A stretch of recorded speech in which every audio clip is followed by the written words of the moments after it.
El retraso al acceso supone un doble sufrimiento.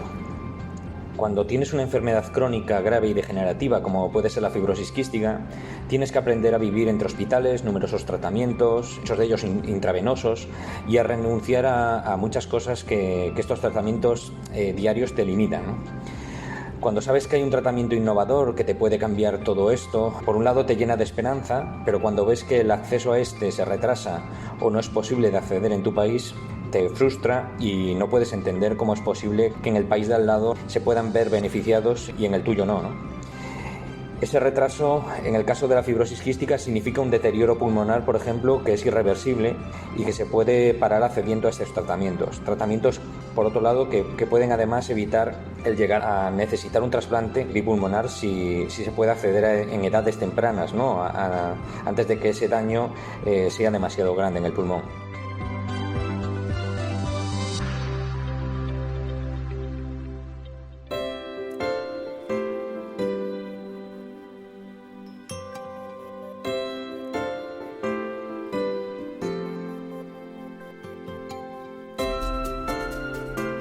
La esperanza de los pacientes crónicos descansa en gran parte en la posibilidad de contar con nuevos fármacos que les permitan ralentizar el avance de la enfermedad, controlarla mejor o disminuir los síntomas.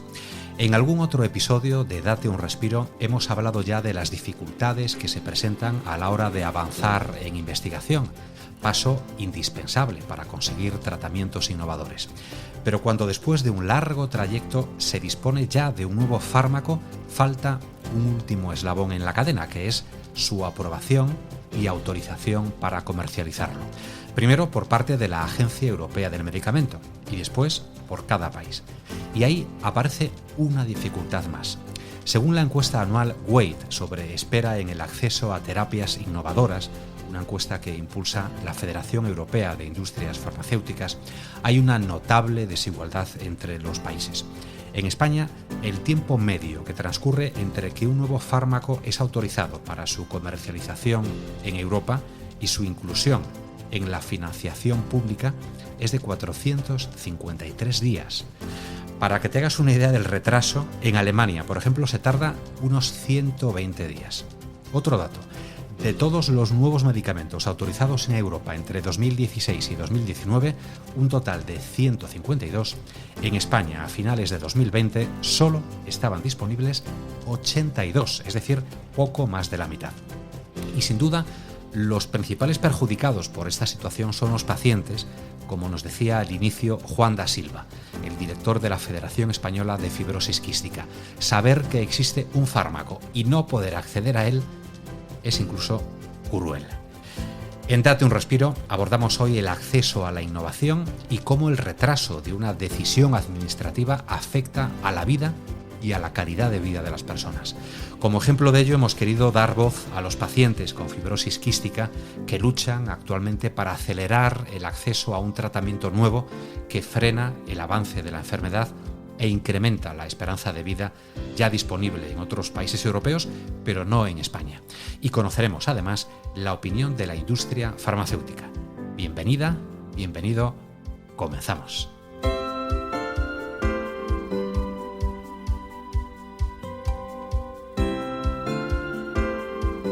Aquí comienza Date un Respiro, el podcast de salud respiratoria de FENAER.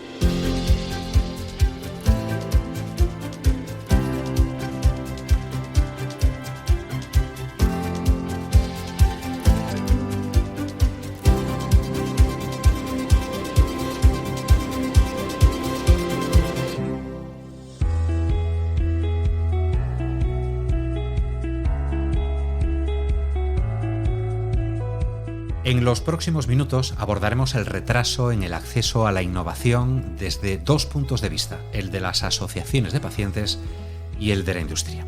Y tengo que decir que el de hoy es un tema duro, que nos afecta a todos mucho más de lo que pensamos, porque tarde o temprano nosotros mismos o alguien muy allegado necesitaremos esos tratamientos para curarnos o para mantener nuestra calidad de vida. Y lo es mucho más cuando hablamos de enfermedades progresivas para las que no existe cura, como es el caso de la fibrosis quística. Es que desde el punto de vista de los pacientes, la verdad es que parece algo incomprensible, ¿no? Años de trabajo, años de inversión, de recursos humanos y económicos para lograr mejorar un fármaco que, por falta de agilidad administrativa, tarda mucho más de lo deseado en llegar a las personas que lo necesitan. Vamos a escuchar cómo nos lo explica Juan da Silva. En los últimos años, los medicamentos innovadores que llegan a comercializarse han aumentado de forma considerable. El sistema debe de readaptar procedimientos y, sobre todo, agilizar el proceso que permite mejorar los tiempos de evaluación, negociación y financiación en el Sistema Nacional de Salud. Por otro lado, la repetición de procesos ralentiza de forma considerable todo esto. Me explico. La EMA, la Agencia Europea del Medicamento, realiza un informe de posicionamiento terapéutico por cada tipo de tratamiento, ¿no? En el que participan todos los países, incluido España. En la actualidad, muchos países de Europa ya emplean este informe de posicionamiento para negociar con los laboratorios su financiación, pero en España pues, se requiere que se tenga que volver a elaborar otro informe de posicionamiento terapéutico, lo que provoca un doble trabajo, más tiempo de espera y, sobre todo, pues, que tenemos como resultado ese cuello de botella en el acceso a la innovación en nuestro país, ¿no? Que es lo que estamos ahora mismo padeciendo. Los pacientes tienen claro también que hay alternativas y que esta pandemia que estamos viviendo lo ha demostrado. La experiencia con el COVID-19 creo que nos puede servir de ejemplo de cómo, cuando hay voluntad de atajar y enfrentarnos a problemas graves, se encuentran nuevos caminos que agilizan el acceso. Todos hemos visto en el último año cómo las nuevas vacunas se aprobaban por la EMA y en cuestión de semanas ya estaban disponibles en España. Con todo esto me refiero a que, bien evitando elaborar informes de posicionamiento por duplicado, como bien comentaba antes, o buscar fórmulas que agilicen los trámites, debería de ser el camino que tenemos que tomar para que la innovación llegue de forma ágil en aquellas enfermedades que no tienen cura y que pueden mejorar su esperanza y calidad de vida. De esta manera, pues, podríamos evitar situaciones actuales de inequidad respecto a otros países de nuestro entorno. Estás escuchando Date un respiro.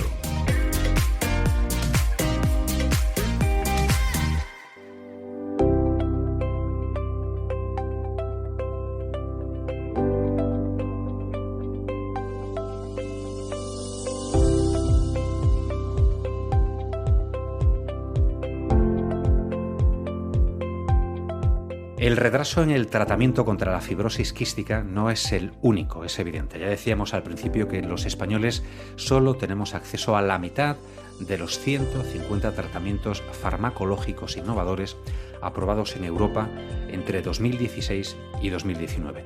Por eso te traemos también la voz de la industria farmacéutica. Isabel Pineros es doctora en farmacia por la Universidad Complutense de Madrid y posgrado en evaluación de las tecnologías sanitarias por la Universidad Pompeu Fabra de Barcelona. Es probablemente una de las personas que mejor conoce el problema desde su puesto de directora del Departamento de Accesos de Farmaindustria. Es la Asociación Nacional Empresarial de la Industria Farmacéutica. Isabel, es un placer contar contigo aquí en Date un Respiro. Bienvenida. El placer es mío, estoy encantada. Isabel, comencemos por ese camino, por esa ruta de los medicamentos, empezando por lo tanto por el principio. ¿Qué camino recorre un medicamento nuevo hasta su aprobación? Hay que hablar, entiendo que de la búsqueda, de la investigación, pruebas y demás. ¿Cuál es ese camino? Bueno, a ver, para sintetizar un poquito un camino que sin duda es muy largo, muy farragoso y lleno de obstáculos, lo que voy a hacer es indicar las etapas brevemente. En primer lugar, no puede existir un desarrollo de un fármaco si no se conoce la enfermedad a la que va destinado. Eso es lo más importante. Una vez que se conoce la enfermedad, si además es posible encontrar una diana, un punto exacto donde se pueda dirigir un potencial medicamento, ese sería lo deseable. La siguiente etapa sería el conseguir una molécula que fuera explícitamente de manera concreta a esa patología. Si no es posible, sería suficiente con que atenuara los síntomas, ¿no? Se dirigiera a mejorar los síntomas de la enfermedad. Después de esa etapa de desarrollo de la molécula, se tiene que probar en animales. Esa sería toda la fase preclínica. Se prueban animales, también se realizan pruebas in vitro Y finalmente entraríamos a la fase clínica, que es la fase más conocida, en la que ya participaríamos los humanos, ¿no? Que tiene distintas etapas y que en una primera etapa se busca conseguir un medicamento seguro y después se busca tener un medicamento eficaz. Todo esto así explicado de manera muy, muy sucinta. Entre medias tenemos que también conocer que un medicamento no solo está compuesto por una molécula activa, sino que además tiene otros componentes, que son, como se llaman, excipientes, que contribuyen a la formulación. Es decir, muchas veces esos excipientes son los que facilitan que el principio activo, que esa molécula activa, sea eficaz contra una enfermedad porque es capaz de dirigirla exactamente donde tiene que ir. Después de todo este proceso tenemos que entender que en torno a 5.000, 10.000 nuevas moléculas se pueden desarrollar, pero solamente 5 de ellas llegan a ensayos clínicos. Y durante este tiempo se tarda entre 10 y 15 años en desarrollar completamente una molécula. Entonces, bueno, pues creo que todo este proceso largo, laborioso, lleno de obstáculos y que además supone que muchas pruebas para conseguir pocas veces un medicamento de éxito. Yo por lo menos, poco consciente, no sé, nuestros oyentes de Date un Respiro, éramos poco conscientes de ese tremendo esfuerzo que hay que hacer para dar con un medicamento, ¿no? Esa ruta que también nos has resumido, Isabel. En Europa en general y en España en particular, ¿se están destinando recursos suficientes a la innovación en tratamientos? Bueno, esta pregunta sin duda es muy, muy relevante en la actualidad. La respuesta sería no. Lógicamente, nunca los países se va a considerar que es suficiente porque siempre tendríamos que aspirar a que se pudieran desarrollar todos los medicamentos que sin duda curaran las enfermedades. Esto es imposible, hay que destinar recursos a otros campos, ¿no? Pero fundamentalmente yo creo que el reto de la investigación en medicamentos está primero en que tú tengas el descubrimiento de una molécula y que luego tengas la posibilidad de que se asuma el elevado coste que es desarrollar todas esas etapas que he mencionado al principio, ¿no? En nuestro país tenemos centros de investigación pública, tenemos pequeñas biotecnólogas, biotech, que trabajan tanto en investigación básica como en las primeras fases de descubrimiento de moléculas. Pero el coste que supone el desarrollo clínico o incluso preclínico es elevadísimo. Es imposible de asumir por parte de solamente con recursos públicos. Por eso es fundamental que en ese caso intervengan la industria farmacéutica, que es la que consigue desarrollar plenamente esos medicamentos. Tenemos que tener en cuenta que el 20% de toda la investigación y desarrollo industrial que se hace en nuestro país es desarrollada por la industria farmacéutica. Es decir, la potencialidad que tiene este sector es enorme y que además en España, concretamente ya España, es uno de los países más representativos en la realización de ensayos clínicos, que es una de las etapas fundamentales para conseguir finalmente un medicamento. Isabel, ¿y la industria farmacéutica puede decir, me voy a poner a investigar sobre esto y no sobre aquello otro? Quiero decir, dicho de otra forma, ¿quién y cómo se decide sobre qué patología investigar, ¿no? Y trabajar para conseguir esos nuevos tratamientos? Bueno, en realidad es que en las patologías, la curación, la existencia de alternativas terapéuticas para tratar determinadas patologías y que tengan un éxito o no, va ligado a la necesidad de cubrir una laguna terapéutica por otras moléculas que todavía a lo mejor no se han desarrollado. Es incuestionable que el descubrimiento de las nuevas moléculas está ligado al conocimiento de las enfermedades y cómo se puede buscar una solución. Se ha conseguido, por ejemplo, muchísimos avances terapéuticos, se ha conseguido curar muchísimas patologías. Tenemos, por ejemplo, el caso de los antibióticos o de los medicamentos de la hepatitis C. ¿Por qué? Pues porque son patologías que tenían una clara necesidad terapéutica por cubrir. En este caso, se busca activamente moléculas que se dirijan al tratamiento de esas enfermedades. También se ha conseguido cronificar enfermedades que tenían una baja esperanza de vida, como por ejemplo los medicamentos para el mieloma múltiple. Se ha conseguido avances relevantes en los tratamientos del cáncer e incluso se ha investigado y desarrollado medicamentos en muchas enfermedades minoritarias, ¿no? Las enfermedades raras. También tenemos en la actualidad un enfoque muy concreto que es el avance en la medicina de precisión. Tenemos medicamentos que van específicamente a una patología concreta, a una mutación concreta. Y gracias a ellos el tratamiento es personalizado. Que sea personalizado significa que puedes conseguir unos niveles de eficacia con un perfil de seguridad muy bueno, muchísimo mejor.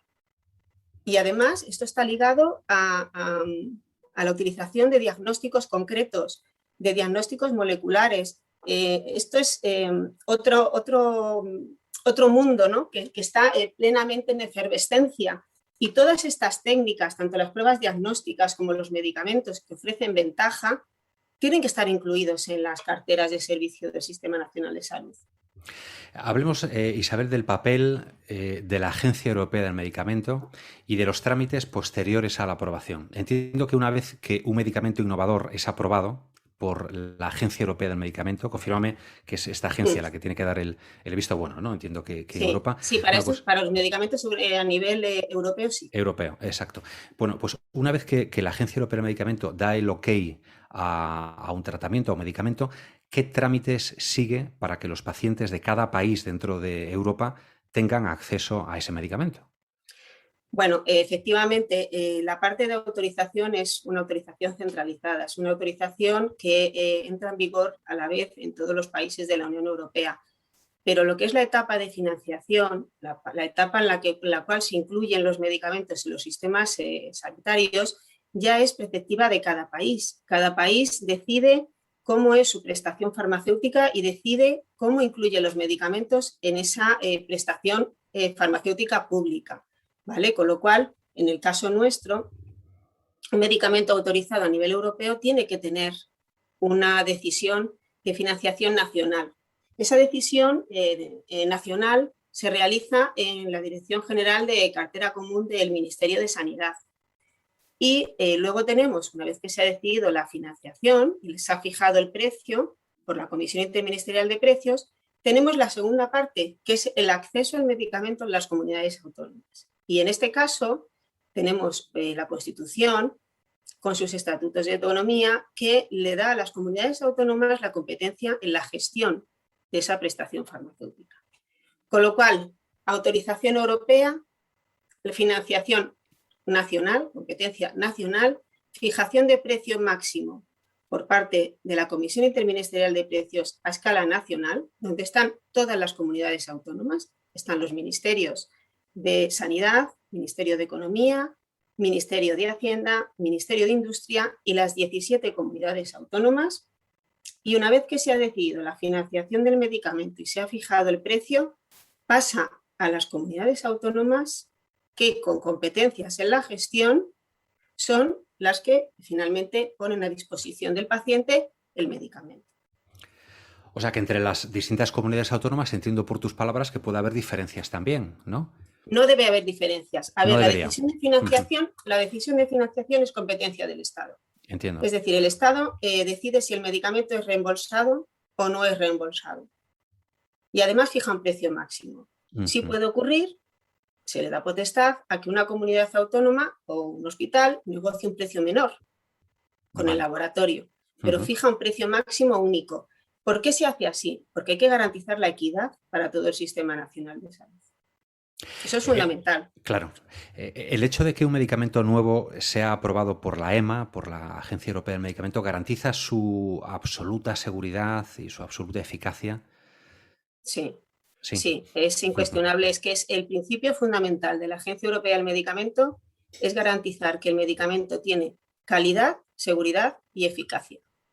Además, ese dictamen es refrendado por todos los países de la Unión Europea. Es decir, es indiscutible. Entiendo. ¿Cuánto tiempo tarda, más o menos, en aprobarse y financiarse por la sanidad pública de nuestro país un medicamento que la Agencia Europea del Medicamento haya aprobado? Bueno, según el último informe de ICVIA realizado en medicamentos autorizados por este proceso europeo entre el 2016 y el 2019, le asigna a España una media de 453 días. Este tiempo es significativamente mayor que el de los países más próximos a nosotros o con los que nosotros nos tenemos que comparar, puesto que tenemos que compararnos con los 120 días de Alemania y los 335 días de Inglaterra, por ejemplo. Estos indicadores, además, empeoran especialmente en medicamentos para el tratamiento del cáncer y en los medicamentos huérfanos. Y esto significa, si le sumamos que el tiempo son 453 días y, como has comentado antes, el 54% de los medicamentos son los que están disponibles en España, que también es un número significativamente menor, por ejemplo, que el 88% en Alemania o el 72% en el Reino Unido. Esto significa que los ciudadanos españoles hoy por hoy tienen peor acceso y cuando lo tienen más tarde que los países con los que nos tenemos que comparar.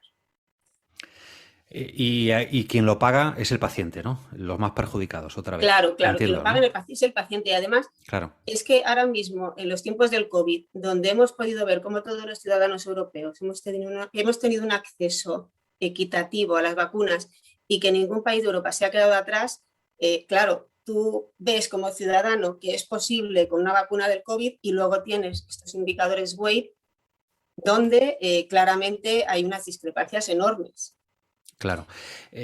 Me pongo en la piel de un paciente respiratorio y entiendo cierta frustración, incluso cierta rabia, ¿no? Saber que ese medicamento estaría disponible, pero quizá por trabas administrativas, por lentitud, o por qué. O sea, ¿cuál puede ser o cuál suele ser la causa de un retraso en que un medicamento aprobado por la Agencia Europea del Medicamento esté ya disponible para un paciente respiratorio, que es quien más nos preocupa en este podcast, ¿no? En Date un Respiro. Pues mira, si lo analizas a nivel micro y vas a lo más sencillo, es probable que muchos encuentren que el motivo es el precio de los medicamentos. Pero quizá yo ahí discrepo, porque este motivo se difumina en el momento en el que estos medicamentos proceden de multinacionales que no solamente negocian el precio de los medicamentos en nuestro país, sino que negocian el precio de los medicamentos en otros países, y en esos otros países sí que tienen disponibilidad de los medicamentos antes que nosotros. Y además, para más INRI, ahora mismo los laboratorios farmacéuticos hace muchos años, hace bastantes años, que ya negocian acuerdos de financiación especial. Es decir, no solamente el precio, sino que negocian otras condiciones, como por ejemplo exclusivamente cobrar a aquellos pacientes que se ha acordado que tienen un tratamiento eficaz, o establecer una cuantía presupuestaria anual para el gasto de un medicamento. Es decir, hace ya años que los laboratorios negocian con el ministerio, con la administración, incluso con las comunidades autónomas, acuerdos especiales. Y no es motivo, por lo tanto, el precio hoy por hoy no es motivo para poder considerar que es un retraso. Más bien, yo creo que el retraso procede a que ahora mismo tenemos la suerte de tener una elevada autorización de medicamentos innovadores. Y además medicamentos innovadores muy potentes, que proceden también de medicina personalizada, medicina de precisión. Son medicamentos más complicados y son medicamentos para los cuales lo que se hacía antes, el modelo que se utilizaba antes para evaluar o el modelo que se utilizaba antes para tomar una decisión o una financiación, ya no es el que se tendría que aplicar ahora. Es decir, tenemos o debería la administración que utilizar procedimientos que se adaptaran más a las nuevas moléculas que se autorizan. Con lo cual, yo creo que ahora mismo la implementación de un procedimiento de financiación y de fijación de precio específico por parte de la administración mejoraría muchísimo los indicadores. O sea que la administración debería ponerse al día, ¿no? Está utilizando unas técnicas de evaluación, digamos, antiguas, como antes de la invención de Internet, por ejemplo, y siguen con el mismo tipo de prueba, ¿no? Para entendernos en palabras muy, muy sencillas. Eso desde el punto de vista del paciente, que insisto es, bueno, pues lógicamente quien más nos preocupa, porque como sabes, Isabel, este podcast, Date un Respiro, está pensado sobre todo para pacientes respiratorios, pero para el público en general también, ¿no? Pero ahora nos ponemos en vuestra piel, en el papel también de la industria farmacéutica. Yo me pregunto si esas trabas, esos retrasos, pueden desincentivar también la inversión y el avance en innovación farmacéutica. Es decir, si un laboratorio puede decir, mira, es que voy a tardar 1 año y medio para que me den permiso para disponer de este medicamento, tengo el permiso pero no puedo hacerlo todavía, ¿para qué voy a innovar o para qué voy a invertir más dinero en esto, ¿no? ¿Eso se da o no, Isabel? Sí, a ver, Sí. yo creo que lo inmediato y que ya puede estar ocurriendo es que los propietarios, los laboratorios titulares de estos medicamentos son multinacionales que pueden, si ven obstáculos en España, perfectamente decidir no comercializar en España. Que no es poco, ¿eh? No Que es eso una consecuencia es una superficial. consecuencia muy Grave, relevante, sí. muy grave. Esto no se nos puede olvidar. Y luego ya si miramos hacia nuestro país, pues es de sobra conocido que el sector farmacéutico es un dinamizador de la economía española. Eso está clarísimo. Creo que la industria genera productividad y valor añadido a la sociedad. Y además nosotros tenemos compañías farmacéuticas en España que tienen centro de I+D y también tienen planta de producción en nuestro país. Entonces, ¿qué interesa? Pues para las empresas nacionales buscar mercados amplios por medio de la internacionalización, incorporar nuevas tecnologías y mejorar la focalización de sus líneas de investigación. Y para las empresas multinacionales lo que nos interesa es aumentar su compromiso en el desarrollo de la estructura industrial, que sigan generando valor en nuestro país, que realicen inversiones tanto en producción como en I+D+I en España. Pueden decidir instalarse en nuestro país o instalarse en cualquier otro país europeo. Con lo cual es importante para que contribuyan a nuestro Producto Interno Bruto el que participen, el que mejoren, el que se fomente la inversión. Y tanto. Como en este podcast somos muy positivos y sabes que incluso terminamos con un monólogo, ¿no? Está a punto de venir Gracia con ese monólogo que cierra cada episodio. Vamos a buscar soluciones, ¿no? Vamos a pensar en que esto tiene solución, hay salida y le podemos trasladar a nuestro oyente un mensaje positivo. Soluciones para agilizar el acceso de los pacientes españoles a nuevos tratamientos. Y también podemos hablar de, bueno, las gestiones que entiendo ya habéis realizado al respecto, ¿no, Isabel? Sí. Bueno, nosotros, como he comentado antes, creemos que la Administración tiene que avanzar en el establecimiento de un procedimiento específico, un procedimiento de financiación que mejore, que sea transparente, que organice, que sea predecible, que sea eficiente, que además que permita que los medicamentos se resuelvan en el plazo que marca la ley, que son los 180 días. Que además las resoluciones, la Administración las emita en un plazo y los laboratorios a su vez que se comprometen a responder a tiempo.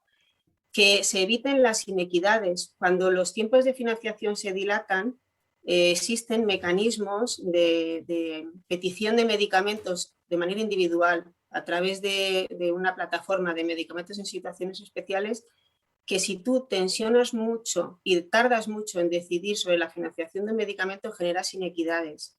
Puede ocurrir que un paciente en una comunidad autónoma tenga acceso a un medicamento y otro paciente de otra comunidad no. Con lo cual, creemos que el establecimiento de un procedimiento ayudaría muchísimo. Nosotros desde Farmaindustria hemos elaborado una propuesta de procedimiento y lo hemos compartido con el Ministerio de Sanidad, comunicándole además que estamos a su disposición si quiere utilizar ese procedimiento o incluso si quiere elaborar otro, estamos a su disposición para trabajar con ellos en lo que necesiten. Así como también creemos que establecer unos criterios de fijación de precio que le permitan a la industria saber cuál es el precio que se le va a pedir a su medicamento ayudaría a que los laboratorios antes de incluso que el medicamento pudiera ser evaluado en nuestro país, supiera a qué precio puede aspirar en nuestro país, cuáles son los criterios que se iban a exigir para fijar el precio al medicamento. Y además, lo último, la colaboración público-privada, creemos que es fundamental. Está demostrado que en aquellos aspectos en los cuales la colaboración entre la Administración y el sector ha sido máxima, el resultado ha sido excelente. Tenemos como ejemplo el plan de la hepatitis C o el plan de terapias avanzadas. Y fundamental, reducir al mínimo las barreras administrativas, logísticas y financieras. Que no es poco, hay mucho que hacer. Isabel Pineros, directora del Departamento de Accesos de Farmaindustria. Si te parece, te invitamos a volver a Date un Respiro, porque seguiremos de aquí a un año, por ejemplo, y ojalá que al menos gran parte de esos problemas de los que hemos hablado hoy, ese número de días que se tarda en hacer accesible un medicamento una vez que tiene el permiso correspondiente, se reduzcan pues unos cuantos días y ponernos al nivel de los países europeos más avanzados en este sentido. Ojalá que sea así. Ojalá. Y que no nos equivoquemos. Muchísimas gracias por haber estado con nosotros. Gracias a ti. Encantada. Estás escuchando Date un Respiro, el podcast de salud respiratoria de FENAER.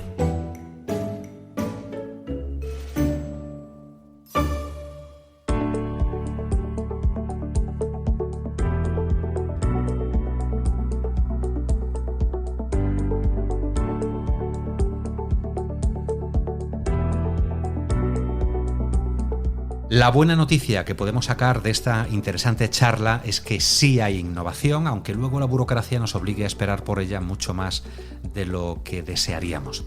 Confiamos de verdad en que la voz de los pacientes con fibrosis quística sea escuchada y se acelere la aprobación del tratamiento por el que están luchando, pero no solo su voz, sino también la nuestra y la de todas las personas cuya vida y calidad de vida depende de fármacos que ya existen, pero a los que no podemos acceder aún. Nos vamos ya despidiendo, pero no sin agradecer antes la colaboración de Chiesi. Sin su apoyo no podríamos mantener esta cita semanal con la salud respiratoria y la importancia de cuidar nuestros pulmones. Muchas gracias a Chiesi, por lo tanto, por su apoyo, y por supuesto muchas gracias también a ti por escucharnos, por darnos un me gusta o por compartir el episodio si ha sido de tu interés. Te dejo ya con la peculiar visión de Gracia. Un saludo del equipo que hace realidad este podcast, formado por Miguel Ángel Rodríguez de los Santos en la realización sonora, Martiño Suárez y Olga González en la producción y en la redacción del guión, Elena Goyanes en la coordinación y quien te habla, Luis Fraga, en el micrófono. Hasta muy pronto. Adiós.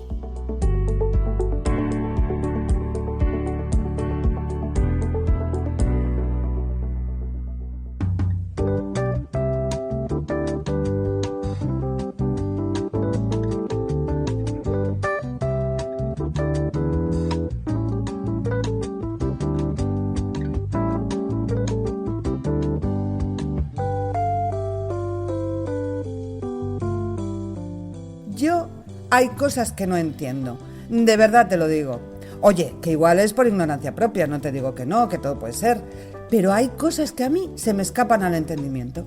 No puedo entender, por ejemplo, que cuando en Europa se aprueba un medicamento nuevo, que puede ser la solución o un buen alivio para ciertas enfermedades, pues en España los pacientes tarden 1 año y medio o más en poder acceder a él. Pero vamos a ver, con lo que cuesta innovar en tratamientos, años de investigación, esfuerzos, inversión, pruebas, más pruebas. Y cuando ya la cosa ha superado todos los filtros, resulta que aquí los pacientes tienen que esperar un montón de tiempo para tenerlos. ¿Qué pasa? ¿Que las autoridades españolas no se fían de la Agencia Europea del Medicamento? En plan, Pepe, que ha llegado de Europa una medicina nueva para tal y cual. Uy, a saber lo que lleva eso y los efectos secundarios que tendrá, que seguro que ni lo han probado en personas humanas. Deja, que eso hay que mirarlo con calma. Tú déjalo ahí en la bandeja de entradas, que a final de año lo miro ya, si eso, que hasta Navidades ando apurado y entre vacaciones, puentes y moscosos, pues no me llega el tiempo para nada, chico. Porque o es eso, o si no... A ver, que yo no quiero ser mal pensada, que una no es de esos. Pero es que al final casi te obligan a sospechar que el problema es de pasta, ¿no? Porque claro, si aprueban el medicamento nuevo de marras, luego viene lo de que lo financie la Seguridad Social. O sea, que la cosa sería más bien en plan, Pepe, que ha llegado de Europa una medicina nueva para tal y cual. Uy, buf, eso va a costar un pastizal, porque claro, si lo aprobamos van a querer que lo paguemos también. Menudo marrón. Mira, tú déjalo ahí en la bandeja de entradas, que a final de año miro yo si hay parné para financiarlo. El caso es que sea por lo que sea, en España para cuando se aprueba un medicamento nuevo, pues ya casi es viejo. Mientras que en otros países, en 3 o 4 meses tienen el tema arreglado. Y los perjudicados, como siempre, los pacientes, que ven que hay soluciones para lo suyo, pero no se las facilitan. ¿No se supone que son lo primero? ¿Que son el centro de la sanidad? ¿Que invertir en ellos es prioritario? Pues chica, a veces da la sensación de que se olvidan de ellos. Porque claro, es muy fácil decir, es que hay poca pasta. Es muy fácil decir, en Alemania tardan menos porque son ricos. Es muy fácil decir, hay que tener paciencia. Pero lo difícil, mira, lo que es difícil de verdad, por cierto, es decir, linfangioleiomyomatosis, por ejemplo. Que oye, que estoy yo ahora pensando que lo mismo si sale un medicamento nuevo para esa enfermedad, tardan en aprobarlo porque Pepe no sabe pronunciarla. En plan, Pepe, que ha llegado de Europa una medicina nueva para la linfangioleiomyomatosis. Y Pepe, ¿para lo cual? Y ahí se bloquea el tema y así nos va. Menos mal que las asociaciones de pacientes están empujando para que esto cambie. Con un poco de suerte les hacen caso y Pepe espabila. Eso sí, siempre entre vacaciones y moscosos, por supuesto.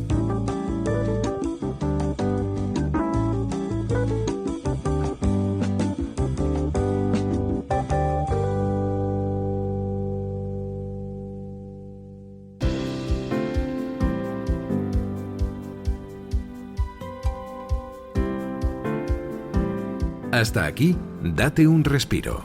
Recuerda que puedes mandarnos mensajes de audio de WhatsApp al teléfono 624-201-909 y dejarnos tus sugerencias o preguntas. Date un respiro, el podcast de salud respiratoria de FENAER.